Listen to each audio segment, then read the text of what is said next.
Hey guys, welcome back to Shep Talk AFI Fridays. Today I am bringing you the 93rd, I think? God, I forgot. I'll put it up here, whatever it is. But we are reviewing Pulp Fiction. It was released on October 14th, 1994, and directed by none other than Quentin Tarantino. But before we get into that, a little admin note. If you like what you see here, please remember to like, share, and subscribe. And I do truly appreciate it because it does help my channel grow. Quick synopsis.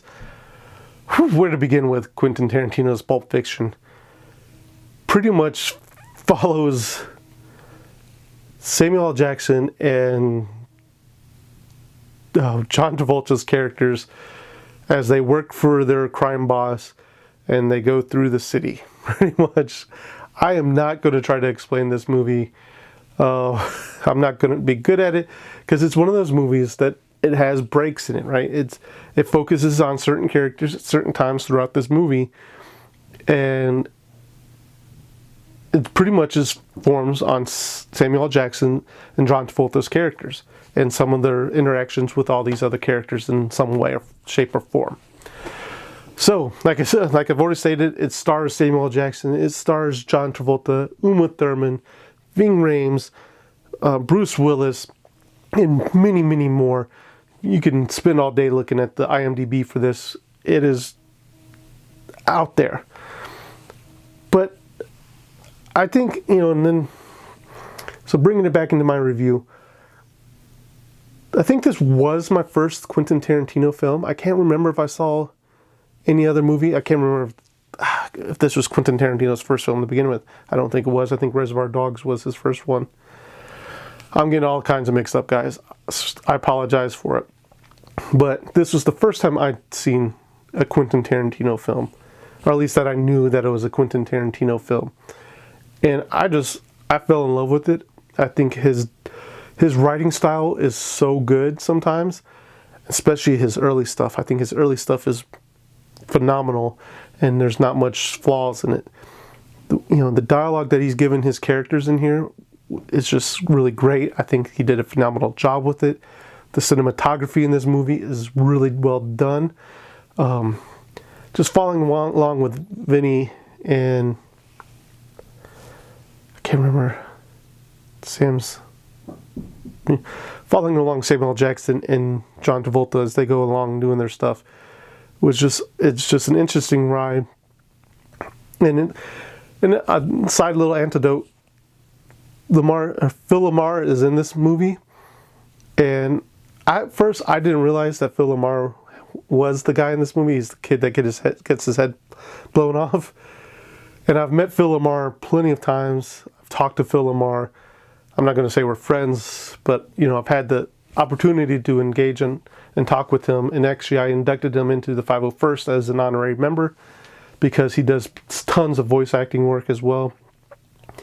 But it's just great knowing that, having met someone that's had a part in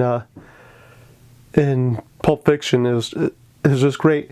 And then having Uma Thurman be in this movie as well as Ving Rhames' wife, and going out with John Travolta's character to the Jackrabbit Slim, I think was the place. I want to know. I haven't researched. I need to research if that's a real restaurant, because I'd love to go into a restaurant like that. I think it would be fun and exciting to be in there to just see all the old actors, or not actors, but people dressed up as those old actors and going, and just, having a different experience almost every time. I thought her storyline was funny. Her mistaking heroin as cocaine and taking it, and then, John Travolta freaking out because he's afraid that Ving Rhames is going to just bring thunder and hell on him because he just killed or OD'd his wife. It's, and then, but I will say one of the storylines is not my favorite is the Bruce Willis storyline. And I'm going to say the first half of that storyline, because his storyline with Ving Rhames and the Gimp and all that stuff, I think was really well done, and I kind of enjoyed that. But the whole throwing the boxing match, hiding out, talking with his girlfriend, talking with the cabbie, it just really was slow to me. Especially when we're transitioning from the Uma Thurman storyline, transferring from the Ving not Ving Rhames, but John Travolta line, it just, you know, it just kind of slowed it down and kind of felt out of place. So that's probably, I would say, that's probably one of my major critiques about the movie. But, you know, guys, for a film in 1984, I just rewatched it the other day. I'm going to say it still holds up. I was still intrigued. It still entrapped me. It wasn't like I watched the movie and go, oh, I can tell that was a 1994 movie. No. It holds up. It was really well done.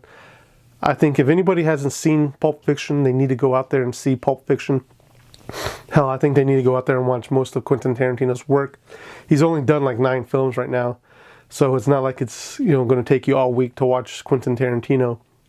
But I'm going to give Quentin Tarantino Pulp Fiction 4 out of 5 Sheps.